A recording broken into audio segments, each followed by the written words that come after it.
এই যে আমার পাশে কবি দেখতে পাচ্ছেন, মাস 2-3 মাস আগেও এই কবি কেজিতে বিক্রি হতো 50 টাকা, 70 টাকা, 80 টাকা প্রতি কেজিতে।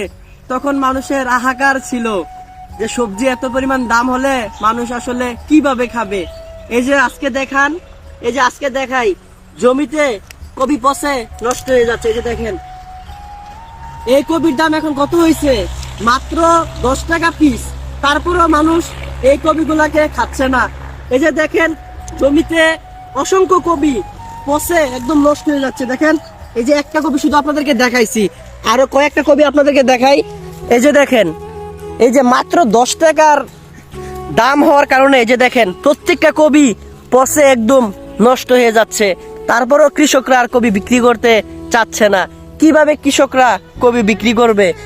এত কষ্ট করে একটা কবি ফলন করতে অন্ততপক্ষে 6 থেকে 7 টাকা খরচই পড়ে। 10 টাকা যদি একটা কবি বিক্রি করে, তাহলে কৃষক আসলে 10 টাকা বিক্রি করে কি বা করবে? এই যে দেখেন, এই যে জমিতে শত শত কবি পড়ে আছে, শুধুমাত্র 10 টাকা বিক্রি হয় বলে কবিগুলাকে আর বিক্রি করা হয় না। এই যে জমিতে শত শত কবি পচে যাচ্ছে।